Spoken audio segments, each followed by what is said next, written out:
நமஸ்கார் மித்ரோம். Incredible India in 100 days சீரீஸில் இது நம்ம டே 7லேருந்து டே 11 வரைக்கும் நான் என்னெல்லாம் பண்ணேன், குஜராத்தில் என்னெல்லாம் பார்த்தேன் அப்படின்றத பற்றி தான் இந்த வீடியோவில் பார்க்க போகிறோம். ஸோ டே 2 to 6 வரைக்கும் நான் மும்பையில் என்னெல்லாம் பண்ணேன்றதை நீங்கள் பார்க்கணுன்னு நினச்சிங்கன்னா மறக்காமல் இந்த வீடியோவை செக் பண்ணி பாருங்கள். ஸோ நம்ம நேராக குஜராத் கதைக்குள்ளே போகலாம். டே 7 காலையில் 7 மணிக்கு நான் ஏக்தா நகர் வந்து சேர்ந்தேன்.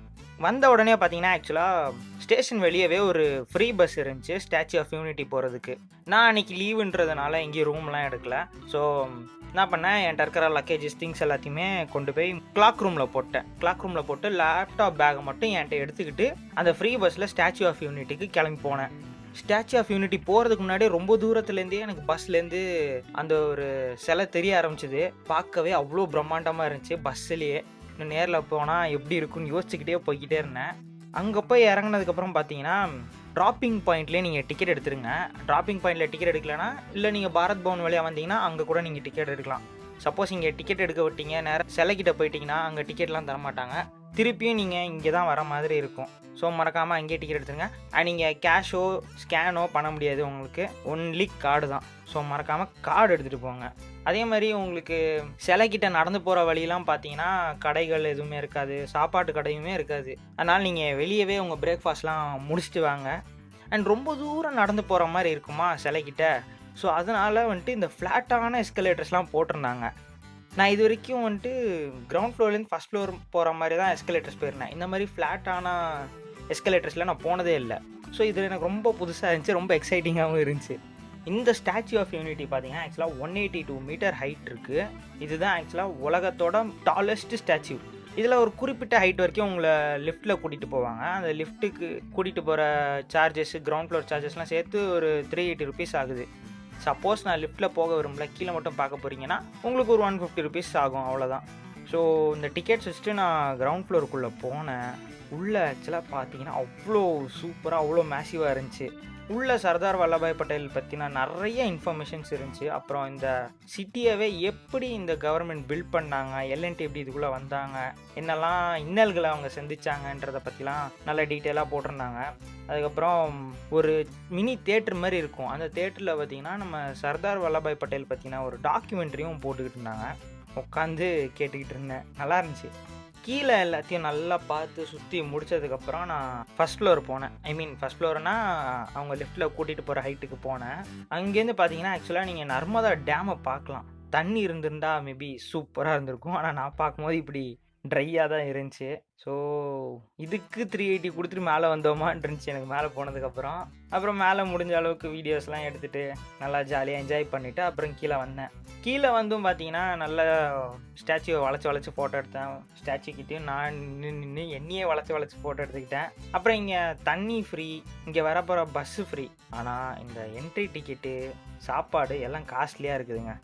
அப்படியே சுற்றி இருக்கிறதெல்லாம் பார்த்துட்டு அந்த ஊரில் இருக்கவங்கள்ட்டலாம் பேசிக்கிட்டே அப்படியே நான் அடுத்து வேலி ஆஃப் ஃப்ளவர்ஸ் போனேன்.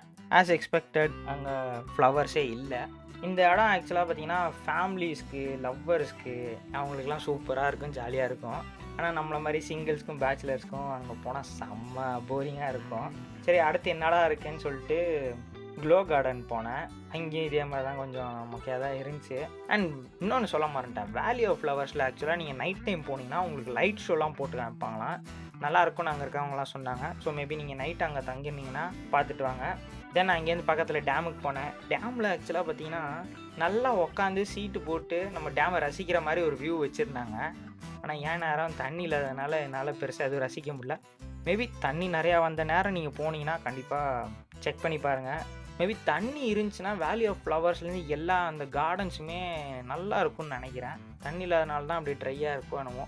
அப்புறம் டேமுக்கு போயிட்டு வரும்போதெல்லாம் பார்த்தீங்கன்னா ஆக்சுவலாக சஃபாரி பார்த்தேன். சஃபாரி கொஞ்சம் காஸ்ட்லியாக இருந்துச்சு. இன்றைக்கே பட்ஜெட்டெல்லாம் எகிரிட்டு போயிட்டுருக்குன்னு சொல்லிட்டு அதை ஸ்கிப் பண்ணிவிட்டு பக்கத்தில் யூனிட்டி மாலை வந்துட்டு அப்படியே வேடிக்கை பார்த்துட்டு வந்துக்கிட்டு இருந்தேன். அந்த ஊரில் எல்லா டூரிஸ்ட் ஸ்பாட்டுமே பார்த்தீங்கன்னா யூனிட்டின்ற பேரில் தான் இருக்கும். Unity garden, unity mall, statue of unity, unity bus எல்லாமே இப்படி யூனிட்டி பேரில் தான் இருக்கும். அதுக்கப்புறம் நான் ரயில்வே ஸ்டேஷன் போனேன். முன்னாடி நாள் எப்படி ட்ராவல் பண்ணிட்டு வந்தேன்றதை மும்பை வீடியோவில் சொல்லியிருப்பேன். அதனால் ரொம்ப டயர்டாக இருந்துச்சு. ஸோ என்ன பண்ணிட்டேன், ரயில்வே ஸ்டேஷனில் இருக்கிற ஏசிங் வெயிட்டிங் ஹாலில் நான் மட்டும்தான் இருந்தேன்னு சொல்லிட்டு நான் நல்லா ஜாலியாக படுத்து தூங்க ஆரம்பித்தேன். நம்ம சிங்கிள் பேச்சுலராக ஒருத்தராக வர நம்மளை எழுப்பி தள்ளி விட்டுக்கிட்டே இருந்தாங்க. ப்ரோ இங்கே வந்துடுங்க, ப்ரோ ஃபேமிலி இருக்காங்க, அங்கே வந்துடுங்க, இப்படி வந்துடுங்க. கடைசியில் என்ன பண்ணிட்டாங்க, டாய்லெட் கிட்ட வந்துட்டு ஸ்மெல்லாக இருக்குது ப்ரோ, லேடிஸ் இருக்காங்க, கிட்ஸ் இருக்காங்க, நீங்கள் அங்கே போயிடுங்க, நாங்கள் இங்கே வந்துடுறோன்னு ஒருத்தவங்க கேட்டாங்க பாருங்க. அப்படியே எனக்கு டென்ஷன் ஆகிடுச்சு. ஏன்னா அப்போ எனக்கு மட்டும் ஸ்மெல் வராதாடா அப்படின்லாம் டென்ஷன் ஆகிடுச்சு. அப்புறம் அங்கே எதுவும் இருக்கல, நான் பாட்டி கிளம்பி வந்துட்டேன். பேச்சுலர்னாலே இதாங்க பிரச்சனை, எங்கே போனாலும் நம்ம தனியாக போகலாம். ட்ரெயினில் கேட்குறாங்கன்னா கூட சரி ஓகேங்களாம், இங்கே கூட சரி ஓகே விடுங்க, திருப்பி டாபிக்குள்ளே வருவோம். பிளாட்ஃபார்ம் வந்து பார்த்தா பிளாட்ஃபார்மில் அங்கே இருக்கிற பெஞ்சஸும் ஆக்கியபைட் ஆகிடுச்சு. ட்ரெயின் என்னமோ ஈவினிங் தான், ஆனால் மதியத்துலேருந்தே ட்ரெயின் அங்கே தான் நின்றுட்டு இருந்துச்சு. கூட்டமும் ஸ்டேஷன் ஃபுல்லாகிடுச்சு. சரி நம்ம போகி ஏதோ பார்த்துட்டு அதுக்கு நேராக தரையில் உட்காந்து கணக்கு வழக்கு பார்க்குறது, அடுத்து எங்கெல்லாம் போகலான்றதை பிளான் பண்ணிக்கிட்டு இருந்தேன். அப்புறம் ட்ரெயின்லாம் திறந்ததுக்கப்புறம் லைட்லாம் போட்டதுக்கப்புறம் உள்ளே போய் உட்காந்து வீட்டுக்கு வீடியோ கால்லாம் பேசிட்டு அப்படியே ஜாலியாக அகமதாபாத் வந்து சேர்ந்தேன் நைட்டு 11:30. நான் கூட யோசிச்சுக்கிட்டே வந்தேன், பேசாமல் ஆன்லைன்லேயே ரூம் புக் பண்ணியிருக்கலாமோ அப்படின்ட்டு. சரி இறங்கி போய் தேடுவோன்னு வந்தேன் கான்ஃபிடென்ட்டாக. வெளியே வந்து ஒரு ஆட்டோக்காரன்ட்டு பேசினேன். அவர் சீப்பாக ரூம் காட்டுறேன்னு சொன்னார். எவ்வளோன்னு கேட்டால் 500 காட்டிடுறேன்னாரு. சரி நீங்கள் எவ்வளோ கேட்பீங்கன்னா ஒரு 50 ரூபா வாங்கிக்குவோம்ப்பா அப்படின்னாரு. சரி ஓகே, நம்ம எங்கே போய் 11:30 போய் எல்லாத்தையும் தேடுறது, அவங்க கூட போவோமேன்னு போனேன். அவரும் ஒரு ரூமை காமிச்சார். அவர் ஆட்டோக்காரர் போனதுக்கப்புறம் அந்த ஹோட்டல்காரர் சொன்னார், தம்பி நீங்கள் மட்டும் வந்தீங்கனாலே உங்களுக்கு இன்னும் கொஞ்சம் கூட கம்மி பண்ணுவோம், நீங்கள் ஆட்டோக்காரங்க கூட வந்தீங்கன்னா ஆட்டோக்காரங்களுக்கு நாங்கள் கமிஷன் தர வேண்டியது இருக்கும், ஸோ நெக்ஸ்ட் டைம் வந்தீங்கன்னா நீங்கள் உள்ளே வாங்க அப்படின்னாங்க. சரின்னு சொல்லிட்டு நானும் மேலே போய் ஒரு வாரமாக ட்ரெஸ்ஸு துவைக்காமல் இருந்துச்சா, ஸோ எல்லாத்தையும் துவைச்சி போட்டு நேராக தூங்கிட்டேன். காலையில் எழுந்திரிச்சு வேலையாக சபர்மதி ரிவர் ஃப்ரண்ட்டுக்கு போனாங்க. சூப்பராக கட்டியிருந்தாங்க. ரிவரை அவ்வளோ மேக்ஸிமம் லெவலுக்கு யூட்டிலைஸ் பண்ணுறாங்க. அந்த ரிவர் ஃப்ரண்ட்டில் பார்த்தீங்கன்னா நிறைய பிரிட்ஜஸ்லாம் போட்டிருப்பாங்க. இப்போ திருச்சியில் இருக்கவங்களுக்கு தெரியும், காவேரி பாலத்தில் எப்படி இங்கே ஒரு பாலம் இருக்கும், அந்த பக்கம் ட்ரெயின் பாலம் இருக்கும், அந்த மாதிரி இதுலேயும் நிறையா பாலம் இருந்துச்சு. அந்த பாலத்துக்கு கீழே இருக்கிற நிழலில் நிறையா பேர் உட்காந்துருந்தாங்க. வயசானவங்கெல்லாம் வாக்கிங் போயிட்டு வந்துட்டு ரிவரை ரசிச்சுக்கிட்டு இருந்தாங்க. சின்ன சின்ன பசங்க ஜாலியாக லீவில் விளாண்டுக்கிட்டு இருந்தாங்க. நிறைய பசங்க யூபிஎஸ்சிக்கெலாம் உட்காந்து படிச்சுக்கிட்டு இருந்தாங்க. அப்புறம் முக்கியமான விஷயத்த கவனிச்சாங்க, இந்த காடு மேலே 12 நம்பர் இருந்தால் சொல்லுங்கன்னு சொல்லுவாங்களே, அந்த ஸ்கேமர் குரூப்பும் அங்கே தான் உட்காந்து ஸ்கேம் பண்ணிக்கிட்டு இருந்தாங்க. சரி ஃபஸ்ட்டு வீடியோ எடுக்கலாமான்னு தோணுச்சு. சரி ஊர் விட்டு ஊர் வந்து எதுக்கு வம்புன்னு சொல்லிட்டு பேசாமல் கிளம்பி வந்துட்டேன். அதுக்கப்புறமா நான் அட்டல் பிரிட்ஜ் போனாங்க. அது தூரத்துலேருந்து பார்க்கவே எனக்கு ரொம்ப எக்ஸைட்டிங்காக இருந்துச்சு, அதில் போயே ஆகணும்னு சொல்லிட்டு. அட்டல் பிரிட்ஜ் மட்டும் போகிறீங்கன்னா 30 ரூபா ½ அன் ஹவருக்கு. கார்டன் பக்கத்தில் போனோன்னா அது தனி 20 ரூபா, அதுக்கு டைமிங்லாம் இல்லை.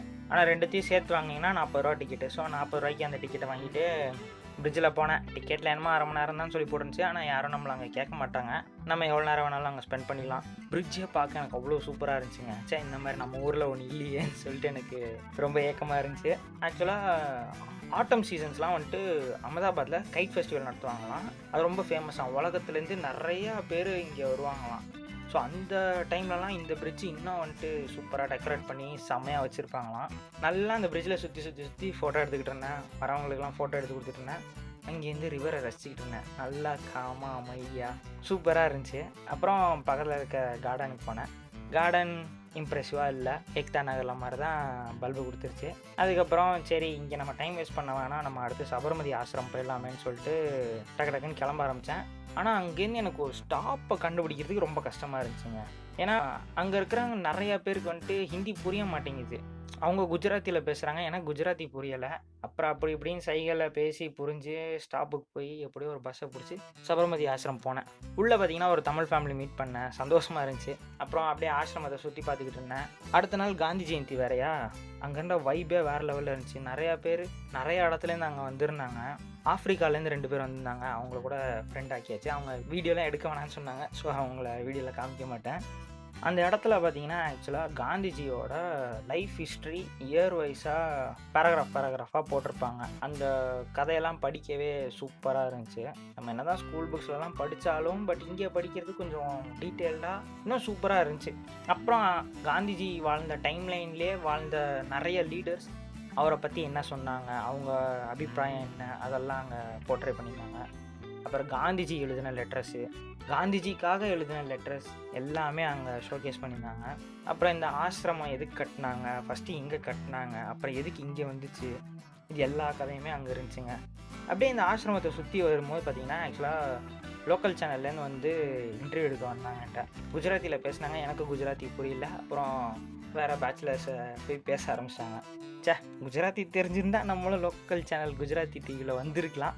அப்புறம் அவங்க இன்டர்வியூ எடுக்கிறதெல்லாம் கொஞ்சம் பார்த்துட்டு அங்கேருந்து அப்படியே கான்காரியா லேக் கிளம்பி போனேன். கான்காரியா லேக்குக்கு போகிறதுக்கு ஆக்சுவலாக நான் ரேப்பிடோ புக் பண்ணியிருந்தேன். ஐயோ வந்தானே ஒருத்தன் பயங்கரமாக வண்டி ஓட்டினாங்க. ஃபுட்பாத்லலாம் அடித்து விட்டு நவுத்துறான் வண்டியை. அவனும் அகமதாபாத் புதுசு போல், அவனுக்கு ரூட்டும் தெரிய மாட்டேங்குது. அவன் வண்டியில் அந்த ஃபோன் வைக்கிற ஸ்டாண்டெல்லாம் போடல. ஒரு கையில் ஃபோனை பிடிச்சி மேப்பை பார்க்குறான், இன்னொரு கையில் வண்டி ஓட்டுறான். அப்படியே ரேஷ் ட்ரைவிங்காக பண்ணுறான். இன்னொரு வண்டியிலலாம் போய் இடிக்கிற மாதிரி போகிறான். அங்கே போகிறதுக்குள்ளே என் மண்டையில் ஓடிக்கிட்டு இருந்த ஒரே விஷயம், டேய் எப்படியாச்சும் என்னை கான்காரியா லேக்கு உயிரோட கூப்பிட்டு போயிடுறான்றது தான். ஒரு கட்டத்துலலாம் நான் பேசாமல் இவனை நிப்பாட்டி நம்ம இறங்கி போயிடலாமான்லாம் இருந்தேன்.